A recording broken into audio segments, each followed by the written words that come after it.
नमस्कार दोस्तों, Aarav study point में आप सभी का स्वागत है। तो दोस्तों, आज मैं आपके लिए रेलवे ग्रुप डी से संबंधित मैथ्स के प्रैक्टिस सेट लेकर आया हूं और इस प्रैक्टिस सेट में आपके लिए 10 क्वेश्चन दिए गए हैं जो आपकी परीक्षा के लिए बहुत ही इम्पोर्टेंट होने वाले हैं। तो दोस्तों, वीडियो पर बने रहें और वीडियो को अंत तक ज़रूर देखें। तो चलिए देखते हैं पहला क्वेश्चन। तो देखिए, पहला क्वेश्चन दिया गया है कि यदि 12 मजदूर 18 दिन में एक काम को पूरा करते हैं तो 9 मज़दूर वही काम कितने दिन में करेंगे। तो देखिए, इसका सॉल्यूशन किस प्रकार होगा। यहाँ पर कहा गया है कि 12 मज़दूर किसी कार्य को 18 दिन में पूरा करते हैं। ठीक है, तो देखिए 12 मज़दूर किसी कार्य को कितने दिन में पूरा कर रहे हैं, 18 दिन में। ठीक है, तो 9 मज़दूर उस कार्य को कितने दिन में करेंगे, तो 9 से कर दो यहाँ पर भाग। ठीक है, तो आपका क्या निकल के आ जाएगा, दिनों की संख्या। तो देखिए, ऊपर 9 से 18 कितनी बार कट गया, ये 2 बार, और 12 की गुणा अगर हम 2 में करेंगे तो कितना आएगा, 24।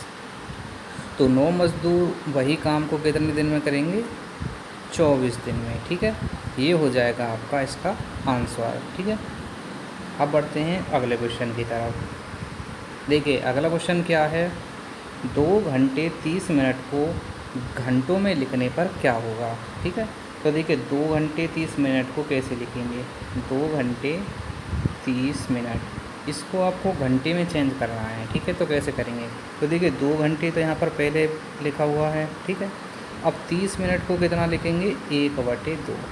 ठीक है, यानी कि कितना हो जाएगा, 1 मिनट। देखिए हम क्या करते हैं, इसको ऐसे ही लिख देते हैं 30, और मिनट को घंटे में चेंज करने के लिए हम क्या करेंगे, 60 से कर देंगे भाग। ठीक है, तो 30 से 60 कितनी बार कट जाएगा, 1/2।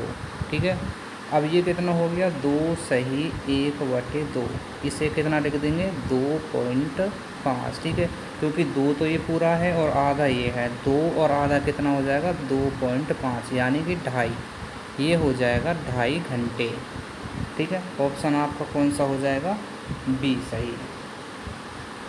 देखिए अगला क्वेश्चन, अगला क्वेश्चन क्या है आपका, ये आपका लाभ हानि से संबंधित क्वेश्चन है। ठीक है, ये कह रहा है कि किसी वस्तु की क्रय मूल्य 500 रुपये है और विक्रय मूल्य 600 रुपये है, तो लाभ प्रतिशत कितना होगा। ठीक है, तो लाभ प्रतिशत हमेशा किस पर निकलता है, क्रय मूल्य पर। ठीक है, देखिए उसने खरीदी कोई वस्तु कितने की, 500 रुपये की।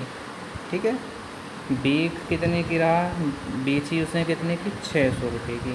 देखिए 500 रुपये की उसने खरीदी, 600 रुपये की उसने किसी वस्तु को बेच दिया, तो लाभ उसे कितने रुपए का हो गया, 100 रुपये का। ठीक है, अब देखिए ये यहाँ पे संख्या में लाभ लेकर के आया 100 रुपये का, लेकिन यहाँ पर लाभ किस में पूछ रहा है, ये प्रतिशत में। ठीक है, तो हम लाभ कैसे निकालेंगे, देखिए लाभ कितने का हुआ, 100 रुपये का। अब लाभ किस पर हुआ था, वस्तु कितने की खरीदी थी, 500 रुपये की। ठीक है, प्रतिशत के लिए हम क्या करेंगे, 100 से गुणा कर देंगे। तो देखिए 100 से 500 कितनी बार कट गया, ये 5 बार, और 5 से 100 कितनी बार कटेगा, 20 बार। अब ये आपका क्या आ गया, प्रतिशत में लाभ आ गया। ठीक है, तो उसे लाभ कितने का हो गया, 20% का। ऑप्शन हो जाएगा आपका सी सही। ठीक है फ्रेंड्स, आपसे रिक्वेस्ट है, चैनल पर पहली बार आए हैं तो प्लीज़ चैनल को सब्सक्राइब कर लें। देखिए अगला क्वेश्चन क्या है, ये आपका समय दूरी से संबंधित क्वेश्चन है। एक दुकानदार ने 40 किलोमीटर की दूरी 2 घंटे में तय की, उसकी गति कितनी है। तो गति क्या होती है, देखिए गति या स्पीड जो बोलते हैं, या चाल, तो चाल का सूत्र होता है दूरी बटे समय। चाल बराबर होता है दूरी बटे समय। ठीक है, तो देखिए दूरी कितनी दे रखी है, 40 किलोमीटर, समय कितना दे रखा है, 2 घंटे। तो देखिए 40 में यदि 2 का भाग करेंगे तो कितनी बार जाएगा, ये 20 बार। ठीक है, तो क्या आ गया, ये 20 किलोमीटर प्रति घंटे की क्या आ गई, ये चाल। ठीक है, तो ऑप्शन देखिए कौन सा हो जाएगा आपका, बी सही।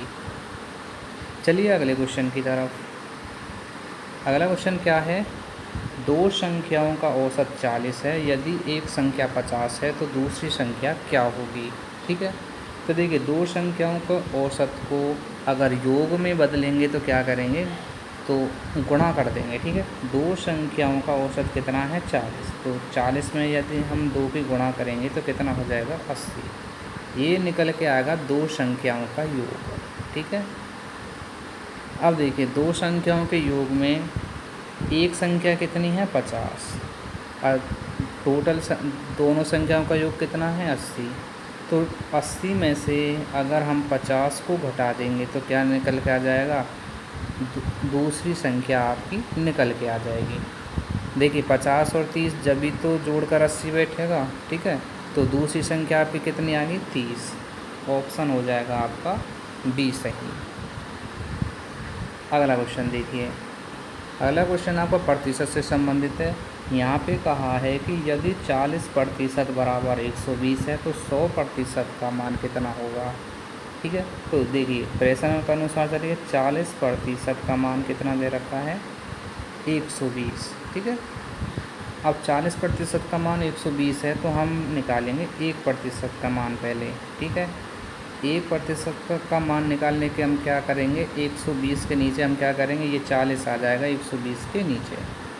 तो 1% का मान होगा 120/40।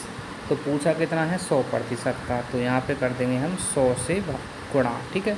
तो देखिए 40 से 120 कितनी बार कट जाएगा 3 बार, और 3 की गुणा 100 में करेंगे तो कितना हो जाएगा 300, ठीक है।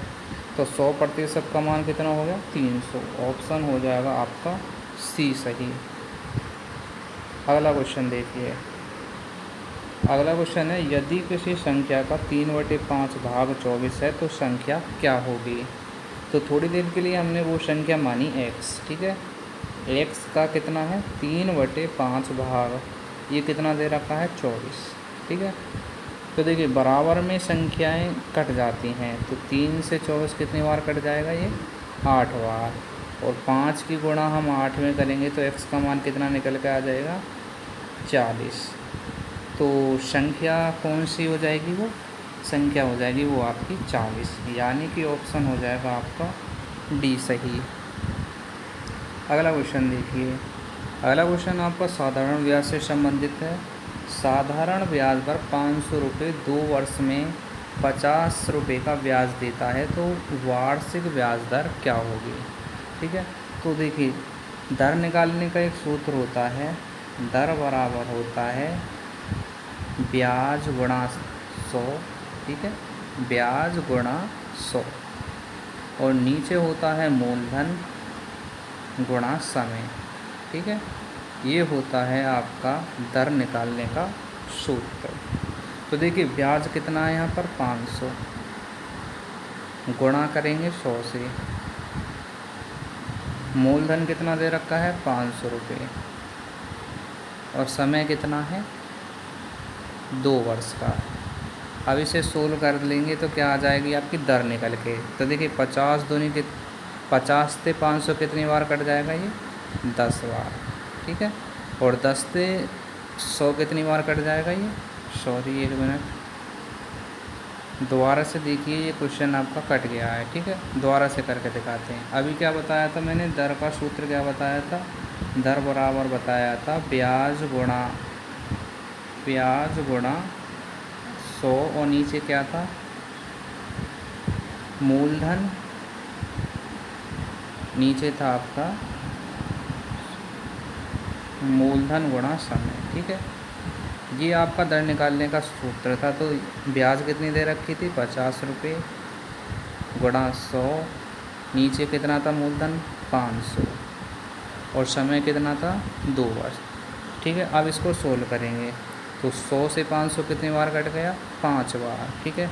और ये कितना होगा 5 दूनी 10, 10 से 50 कितनी बार कट जाएगा ये 5 बार। तो दर कितनी निकल के आ गई आपकी 5%। ये हो जाएगा इस क्वेश्चन का आंसर, ऑप्शन हो जाएगा आपका बी सही। चलिए अगले क्वेश्चन की तरफ देखिए, अगला क्वेश्चन क्या है, एक त्रिभुज का क्षेत्रफल 60 वर्ग सेंटीमीटर है और आधार 12 सेंटीमीटर है तो ऊंचाई कितनी होगी। तो देखिए त्रिभुज का क्षेत्रफल होता है 1/2 आधार गुणा ऊंचाई, ठीक है, 1/2 आधार गुणा ऊंचाई। देखिए त्रिभुज का क्षेत्रफल कितना दे रखा है 60 बराबर 1/2 आधार कितना दे रखा है 12 सेंटीमीटर। आपको ऊंचाई निकालनी है, ठीक है। तो देखिए 2 से ये कितनी बार कट जाएगा 12, 6 बार, और बराबर में संख्याएं कट जाती हैं, तो 6 से 60 कितनी बार कट जाएगा 10 बार। तो ऊंचाई कितनी निकल के आ गई इसकी 10 सेंटीमीटर, ये हो जाएगी इसकी ऊंचाई, यानी कि ऑप्शन हो जाएगा आपका बी सही। अगला क्वेश्चन देखिए, क्वेश्चन नंबर 10। इसमें आपको वर्गमूल निकालना है, और कितने का निकालना है वर्गमूल 1296 का, ठीक है। तो देखिए इसका वर्गमूल कैसे निकालेंगे, तो यहाँ पे लास्ट संख्या देखिए कितनी है 6। अब ये देखिए 1 से लेकर 10 तक की संख्याओं में, 1 से लेकर 10 तक की संख्याओं के वर्ग में 6 किस किस के लास्ट में आता है। तो देखिए 6 एक तो आता है 4 के वर्ग में, ठीक है, और दूसरा आता है 6 के वर्ग में, क्योंकि 4 का वर्ग कितना होता है 16, और 6 का वर्ग कितना होता है 36। अब आगे क्या करेंगे, यहाँ पे इस एक संख्या हमको क्या करनी है छोड़नी है, ठीक है। अब इसमें देखिए ये 12 है, 12 से पहले किस संख्या का ये वर्ग होगा, तो देखिए 3 का वर्ग होगा। अगर हम 4 का वर्ग करेंगे तो 16 हो जाएगा, जो इस संख्या से क्या हो जाएगा ज़्यादा, ठीक है। तो कम वाली संख्या हमें लेनी है, तो 3 लिखो यहाँ पे लिख दिया 3, और यहाँ पे भी 3। अब ये पता चल रहा है कि ये 1296 या तो 34 का वर्ग होगा या 36 का वर्ग होगा।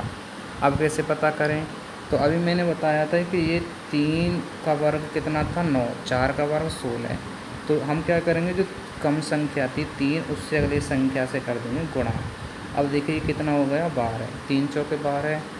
अब देखिए अगर ये संख्या और यहाँ पर ये संख्या दोनों बराबर आ रही हैं तो हो जाएगा इसमें बड़ी वाली संख्या का आंसर। अगर इस वाली संख्या से ये वाली संख्या कम है तो हो जाएगा छोटा वाला आंसर, ठीक है। फिलहाल में ये दोनों संख्या बराबर हैं तो बड़ी संख्या हो जाएगा इसका आंसर।